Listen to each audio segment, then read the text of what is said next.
Hello and welcome to Talkin Baseball History.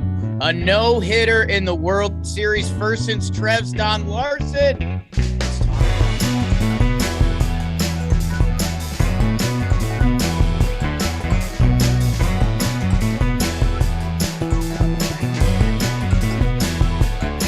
Hello and welcome to Talkin Baseball. Little players only in the playoffs. Jimmy literally getting puked on right now. And so did Phillies offense last night. Trev, BBD. History, it was kind of a weird one because it was, I don't know. There was a lot of buildup in Phillies in this Phillies offense, and then they go quiet. Trev, how you doing, dude? Jacob, BBD players only. Here we go. I'm sorry for James. I've been a part of something like that before. It's not fun. So we're sending our best to you, buddy. What a game. Dang it. The I just Jets? tried to use my big word, bro. Oh, no. The juxtaposition of these two games. That was your big word that you were wheeling out for the people? Oh, man. I had it so good, too. But these two games back to back, bro, are incredible. You set the World Series record for homers in the game, and then you go out and get no hit. Oh, man. A-Rod just says it best. It's baseball, baby. What an open. Man, and that Trevor Plouffe Open was brought to you by SeatGeek. Make sure you're downloading and using SeatGeek, the app. Use John Boy Playoffs, 10% off, or make sure in our live streams, if you guess the score after the sixth inning, you get $500. Some dude won twice. He got $1,000 to SeatGeek, our guy Ellie Adler. So try to knock him off of his throne, I guess. And if you're not, either way, use SeatGeek wherever you're getting tickets from, or a seat in code John Boy Playoffs. Yeah, Trev, you're right. I got a little bit of a burn. I say we do that, we get through it, and then we dive in. Because, yeah, I mean, the Phillies offense was the story of the playoffs, and now a little bit of history. So if you got me for this one. Little warehouse burn. It's not special. Oh, Phillies up 2-1 over Houston. Aaron Nola, the LSU Tiger, whose last name is literally New Orleans, Louisiana, versus Christian Javier Bardem as he tried to keep the sky from falling on Houston's season. We're scoreless into the fifth. Bases Hucks, we're bringing in Alvarado. First pitch, right off your dong. Hit by pitch, it's 1-0 Astros. And then Breggy Smalls, he's sicker than your average. 3-0 after the 2 RBI double. Honest Kyle Tucker hits the sacrifice fly to get one more run in. And then Yuli Ulai, oh no, and it's 5-0. 5-0 Astros. And it would stay that way, Trev, because of the Phillies bullpen and because Javier was perfect. He wasn't perfect. 2 walks, but no hits. He kicks it to Abreu, Montero, and your guy, Ryan Presley. It's a no-hitter in the World Series. The first time we've seen this since Don Larson. Kind of perfect game. But Houston, they shut down the mighty Phillies offense. They take a pivotal Game 4, 5-0 final. It's early. I added a B in pivotal.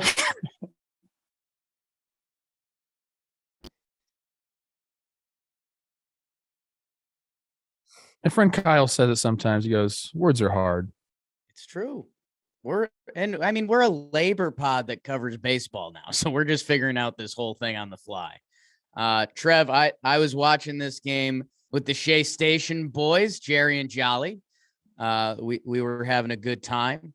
And yeah, man, it was one of those things where, you know, the Philly crowd was rocking. You're doing this the difference between 3-1 and a 2-2 series is so massive.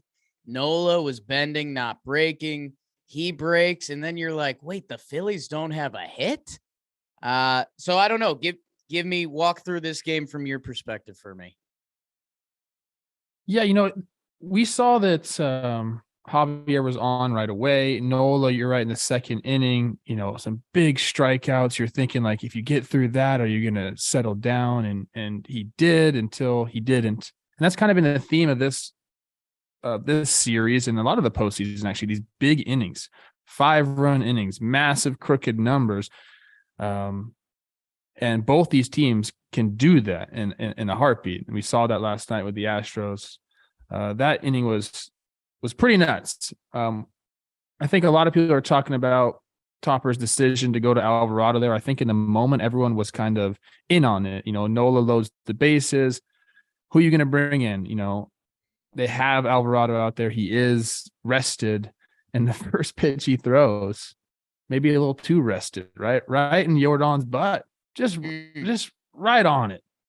And you're like, okay, 1-0. Here we go. He gets ahead of Bregman. Looks really good on him. But Breggy's at bat was that was incredible, dude. And he kind of like made an adjustment mid at bat. You kind of saw him like, I don't know if he's going up there trying to pull the ball, but that's what it seemed like he was doing. And then he's kind of like settled in to just be like, no, man, you can't really do that against Alvarado. And laser to right field. What a beautiful, beautiful swing there. They add on, and then you're right.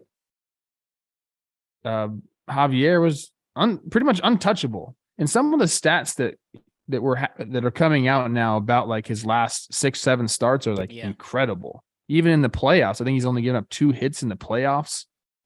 It's pretty amazing to see. And then their bullpen is untouchable as well. I mean, this is the kind of team the Astros can be. They can just come and absolutely abuse you. I mean, you saw it firsthand this year because there was another combined no-hitter against your team. They look pretty similar to this one.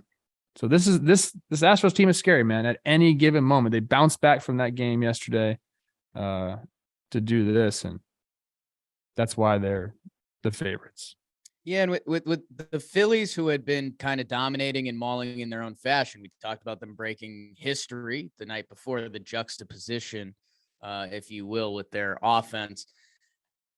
We've talked a lot about high-level talent. It's kind of part of the reason I've bought into this Phillies way, and I hope going forward in baseball we see teams paying for the high-level talent and figure out the rest, because I want to believe in talent in baseball and sports, and less of the, my organization gets the best out of everything. Like, no, go out and get Castellanos and Real Muto and Harpers and those guys. Christian Javier was their 4th starter in this series. Their 4th. And yeah, if you chop up his last 5 starts, I don't think he's given up an earned run. They got a combined no-hitter earlier this year. He is 25 years old. And yeah, it's one of the most beautiful things about baseball when you get into pitch mixes and how guys do it. I mean, this guy's essentially a 2-pitch dude, and 70% of them are 94 mile per hour heaters, which, hey, don't get me wrong, that's nice, but Alvarado comes in and he's touching 101, and it's the story of baseball is the velo, but whatever Javier's fastball has on it, and I think it's got to be that rise that makes it one of those invisibles that you'll hear a prospect in your organization throw. I don't know if your prospect throws one, but I guess this guy does, because, man, don't get me wrong, he was dotting, and when he was mixing in the off speed, he was throwing nice ones and locating that too. But there were some 93, 94s that had a lot of the plate, but some of the best hitters in the world, your Schwarbers, your Harpers, the heart of that Phillies lineup, who are all hot or were coming into this game, they couldn't square them up. I mean, do you think after a little bit, does that get more mental than physical? Or, I mean, do we have to say, obviously Javier was incredible. I mean, I think look at the bottom of the 4th inning, and he goes through Real Muto, Harper, Castellanos, strikes them all out swinging. And if you watch the game, and you just consistently saw the Phillies underneath the baseball.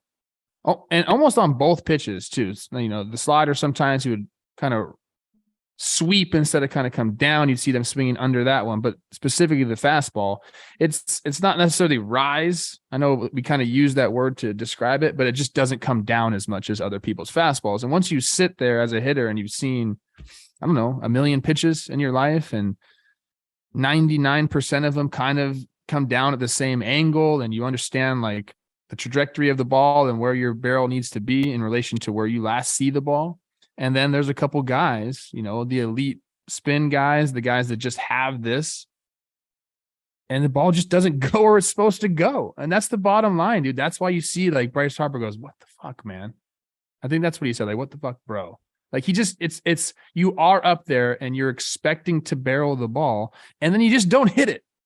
And it hits the catcher's glove, and it is mentally frustrating. You know what you have to do. You try to tell yourself, get on top of the ball. But it's just, again, the visual is so tough. And sometimes, or most of the time, you saw Javier going up top.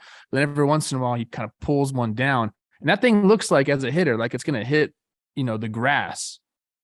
And then it just rides and stays there at your knees. It's a very difficult at bat. And like you have to, for these Phillies hitters, not many of them have seen Javier. You have to see these guys a couple of times and like figure something out, a key for yourself to make your barrel go where it needs to be, because it's just not natural. And you're going to get a lot of unnatural swings and you're right. If you just look at the miles per hour and kind of the pitch mix, you're like, what? But really, if you just watch the swings and how far away some of these guys are from the ball and consistently swinging under it, it's cool, man. And I hope whatever Javier has, whatever Ranger Suarez has, whatever Nestor Cortez Jr. has, whatever these pitchers that, it looks just a little different when they do it, but it's also incredible. I mean, this is a no-hitter in the World Series. And I know the combined no-hitter is not as sexy, obviously, but I also don't care. You shut out the Phillies and you no-hit them. That there is an extra twist of the knife there. The bullpen deserves as much love. I know Javier goes 6 with 2 walks and 9 Ks. Everyone knows that baseball feeling when a starting pitcher is dominating and someone comes out of the bullpen, and you don't care who it is. You say, all right, thank God. As long as I don't have to see that guy anymore. What does Abreu do? Strikes out the side. And then you got Montero, who comes in and, he looked like a world beater. He looked well rested and back at it. And then your boy Presley, who, his pitch mix from the closer position is unique and fun and wipeout. So I think before getting to the Phillies and Alvarado and, what they have to look at inside, obviously the pitching that's going to get talked about for the no-hitter and just how dominant they were. And then one inning, putting a crooked number up there. And that changes the tide of this whole series, man. I mean, 3-1 with the Phillies in Philly, having been undefeated with a chance to win tonight, or Houston with JV back on the bump, knowing it's going back to Houston for 2, to put that 5th inning together, and for each of their pitchers to put that performance. I mean, that's a 106 win Houston team that is trying to show the world that they are those dudes. Forget about the no hits. This little equation for Dusty, this is what he wants. That my starter goes 6, a nice quality start for 6, and then I can bring Abreu, Montero, Presley. I have other guys too. Don't worry. If we need more, I got more, but this is kind of, these are his guys right now. But yeah, the pitching is, you're right. Usually when a guy's no hitting you and has 9 Ks through 6 innings, anyone looks appetizing, but not these dudes. Not these dudes. It's kind of like more of the same. Just it's a lot coming at you. You feel like you can't breathe as a hitter sometimes when you're facing a staff that is, 1, rested, and 2, just filthy and feeling it and hot. Like, sometimes these guys will go through some cold streaks. Not right now. And the Astros did exactly what we said they had to do. Like, you got to silence the crowd. Okay. Like, I know they didn't score until the 4th inning, or was it the 4th inning or the 5th inning? 5th. The 5th inning. But Javier not letting them get any runs on the board or any hits. Like they had no chance to like cheer really, a couple walks and that's it. So sometimes you silence the crowd with the offense, but also you can do it if a guy's out there dominating the way Javier. We heard some boo birds out there last night, so that's funny. The juxtaposition of the crowd cheering to the boos was also an interesting part of this World Series. And I think great use of the word, Trev. I think we have to dive into the fifth inning because, I mean, honestly, Phillies and Houston-wise, not too much going on outside of that. I mean, again, the part of the no-hitter was like, oh, was there that special defensive player or whatever? Our guy Gene put the barrel on one, but it was right at Tucker. I know expected batting average kings were all about that, but it never had a chance to be a hit. There was really nothing. There's no hope. Schwarber had a ground ball they called foul that was close. Sheesh. What do you think about that? Let me ask you this. This is Major League Baseball. $11 billion in revenue, apparently. That was the last number that came out. It's pretty good. 11 bill. It's decent. Peace. We need a little bit better technology on the bases there. I think we could do that. Maybe like a little laser that just goes up. I mean, having the guy standing right there and trying to look down at a ball going 100 miles an hour past his legs doesn't make a lot of sense. I'm not saying it was fair or foul, would have changed again. I'm just saying, I'd like to have some changes. Would have been nice to have a little better technology than, a 50-year-old man guessing on the fly. Getting out of the way to get out of the way. Ball. Yeah. We need to think about stuff. And man. Yeah, that's one of those, I don't know. End of the day, you get no hit, so you can't really dig in your heels about that if you're Philly. But yeah, it would have been nice to get that no hit off the board and what could have been a double with a runner on first, I think. Yeah, let's get the tech going, MLB. It's not scary. It is scary for them. You know what? Bring us in. We'll figure it out. Me and Trev will get the perfect juxtaposition of old technology and new technology, and we'll figure it out. I've been watching this guy on YouTube called John Boy showing me how cricket integrated technology really well. Jim Boy. Pretty good. Yeah. Mid. Jim Boy's mid. I just want to watch the games, man. Top five. Nola comes back out. He started, he looked like Nola when he was executing. He looked good. It looked like in the fourth, he gave up a couple hits to Gurriel and Vasquez. We've seen, especially, I think it's something to watch going forward. We, in our heads, World Series baseball, adrenaline popping. Dude, I'm tired. These players on the field are tired. These pitchers who are going extra innings than, your rotation who's at home right now, who's swinging the golf club or on the beach, these guys are still emptying the tank. I think we saw it a little bit with Ranger. I think we've seen it with some of the Houston pitchers. When it starts to come unraveled in a World Series game, because your maximum effort, it's the World Series, I think it starts to come a little quicker than it normally does in the regular season. He comes back out for the fifth, single. McCormick, Altuve, Pena.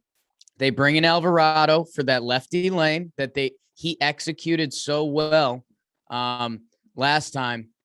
That first pitch, and it's something that I don't want this to be a shot fired at analytics because Alvarado hits him with the pitch, but when you bring a pitcher out of the bullpen and he's thrown off a new mound and he's in a World Series game and he hasn't pitched in a few days, you got to get your ball bearings a little bit. You got the adrenaline pumping.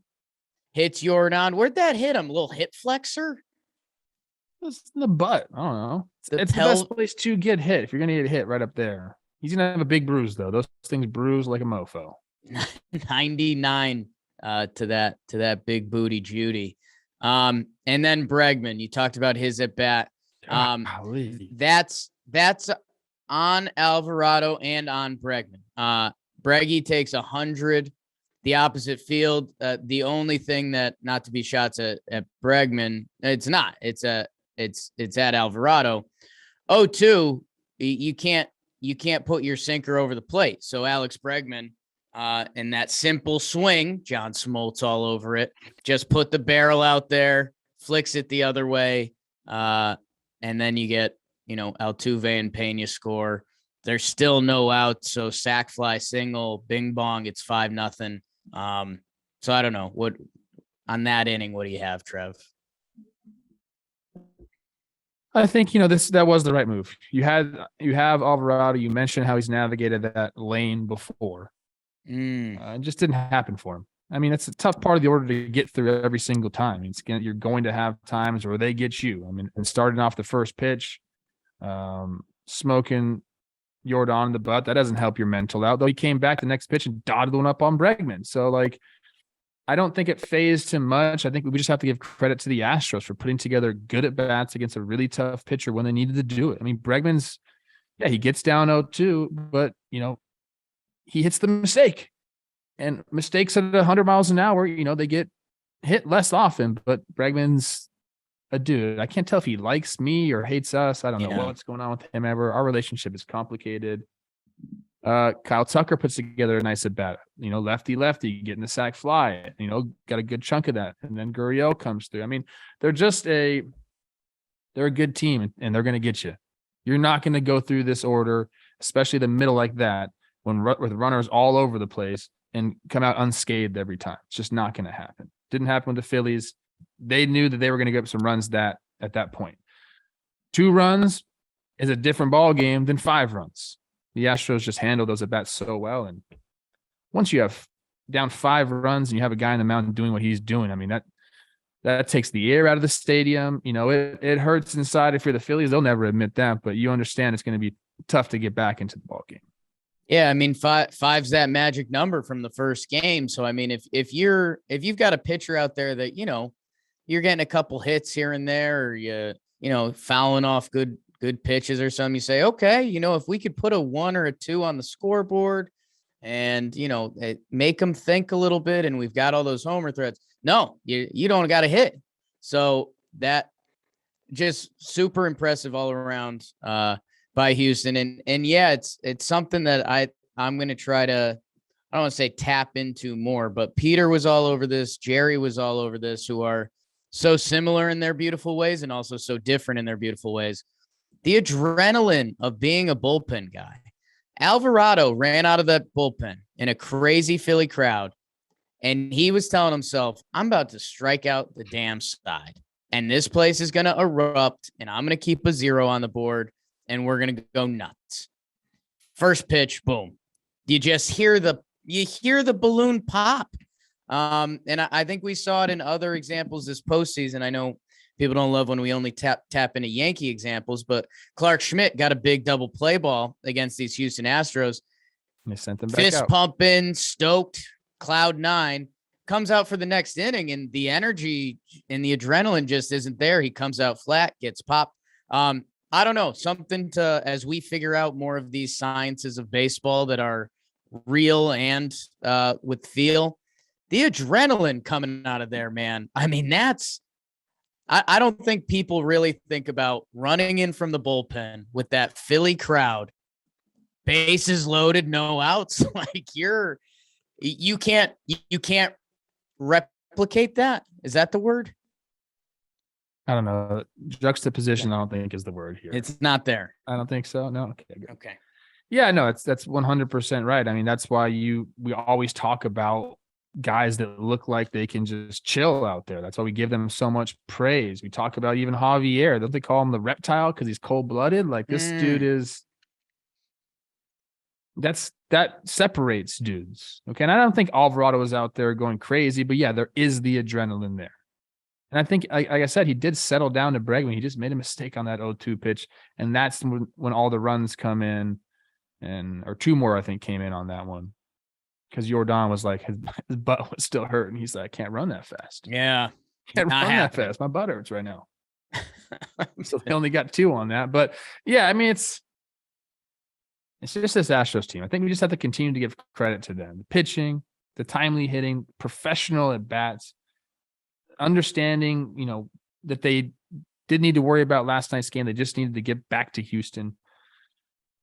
They're doing it, man. They're in a good position right now. A very good position. And this series has been going back and forth. Like we thought Phillies, hey, you are looking good. Go, if you win tomorrow night's game, talking about last night, you're gonna win the World Series probably. And then the Astros just came and snatched it. Put those orange jerseys on and snatched it from them. Ooh, are we still getting the powder blues tonight from Philly?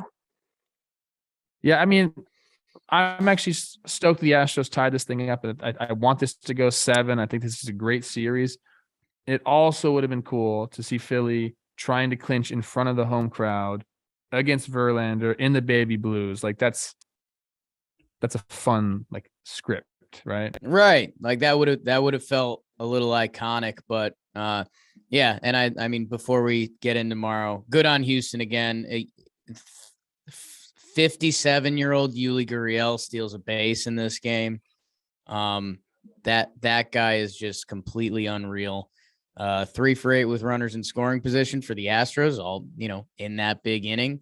And they dominated this game. It's the World Series and every game is important, but the difference between 3-1 and 2-2, with the Phillies to win at home. And we're talking about blue unis. Instead, this is going back to Houston.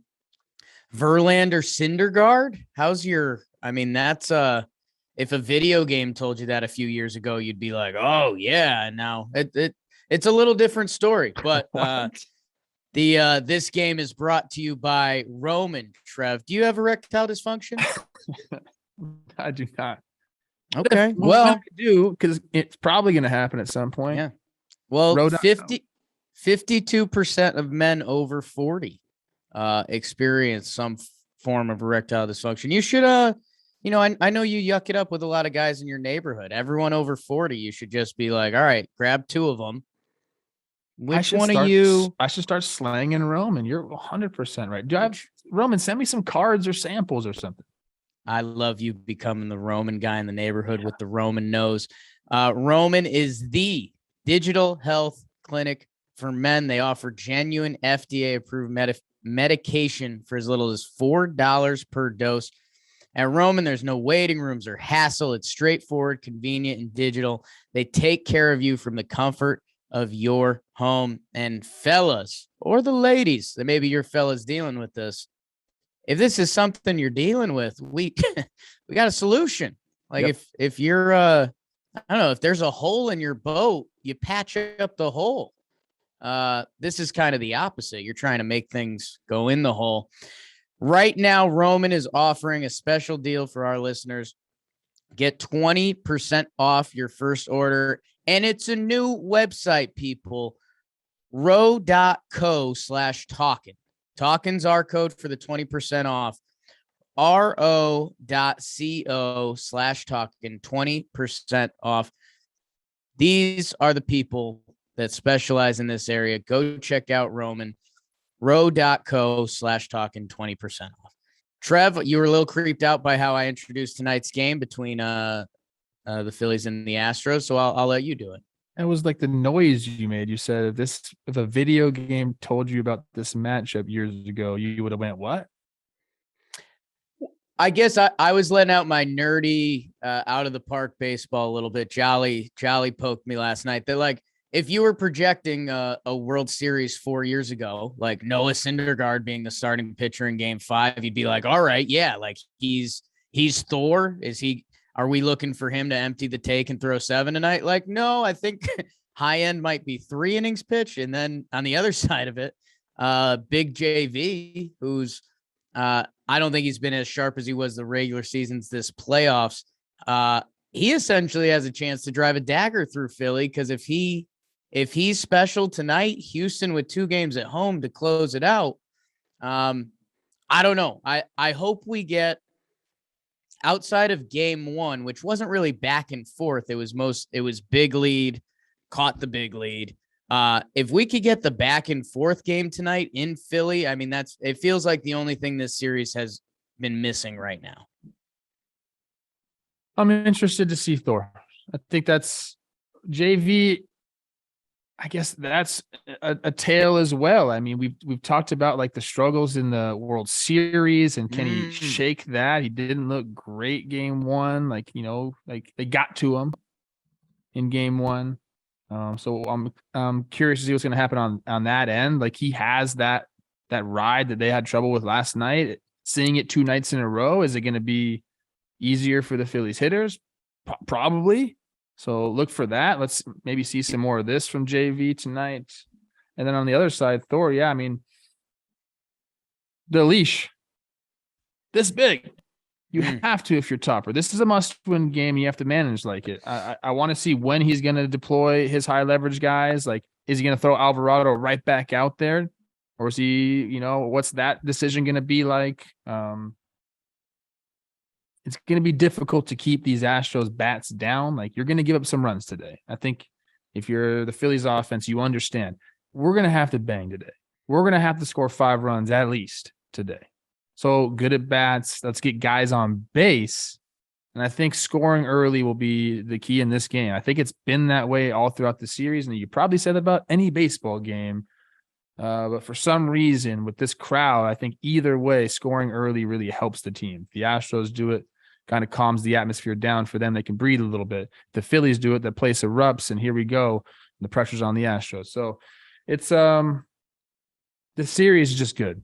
It's the bottom line. Tonight's game is awesome. The juxtaposition of these pitchers, one's going to win the Cy Young. The other team is throwing a bullpen game. Yeah. Good at that English stuff. If the guy you got to circle for me is Sir Anthony Dominguez. How many outs?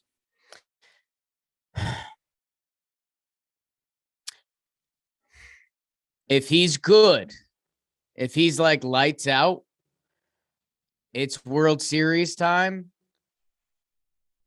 There's a chance you pursue a third inning. Oh, I was saying 6. I'm saying 6 outs. He's looking for that. He has 2 inning outings this postseason.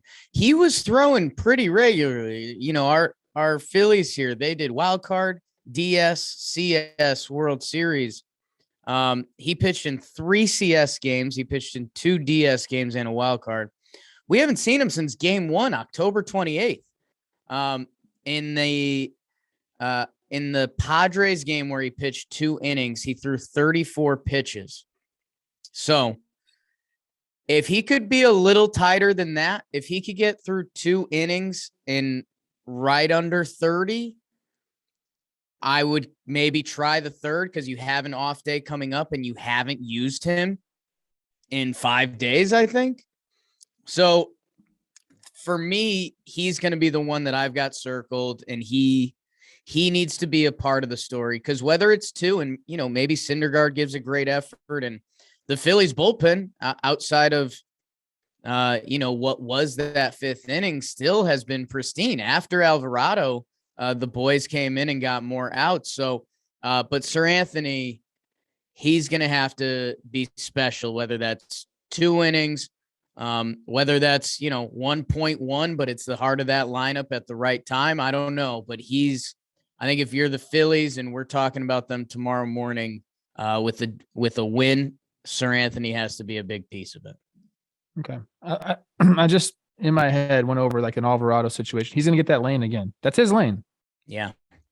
It's the bottom line. He's going to get it again. And how is he going to bounce back from it? Well, he gave up 2 runs the first game he pitched in the wild card series against St. Louis. And then after that went like 10 innings with 3 hits and 1 earned run. So like he's bounced back before he can do it again. He's going to have to do it against Jordan, Bregman, and Tucker.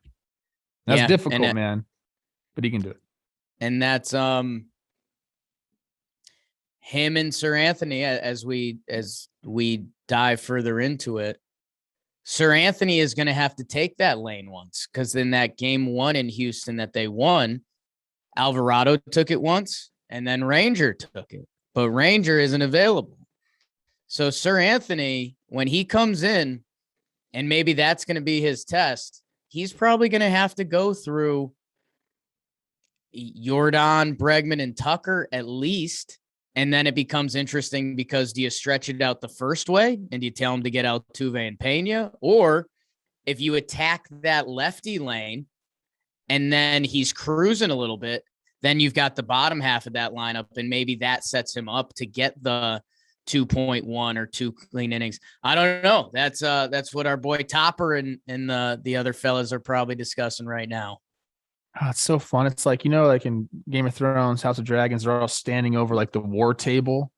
Yeah. And they're putting their ships, and I don't even understand what they're doing. It's like, what is that about? It's like, Yeah. Whatever. But you see it in the manager's office or their meeting room or whatever, all of them standing around. There's papers everywhere, coffee going. They're standing there. They always have their pants on with their undershirt tucked in. Looks weird. Yes. They're old and they don't. The lighting's Such probably an not. Some of them old try to be look. cool, but then most of them aren't. They're just kind of dorky.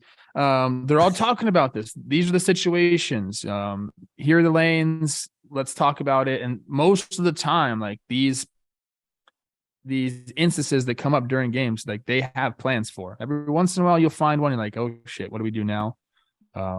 This is the fun part, man. This is like, if you're a coach, this is what you dream about, dude. In the World Series, at home or on the road, whatever it is, but coming up with a game plan. They don't get to do that much during the regular season. I feel like this is super intense for them, and I like it.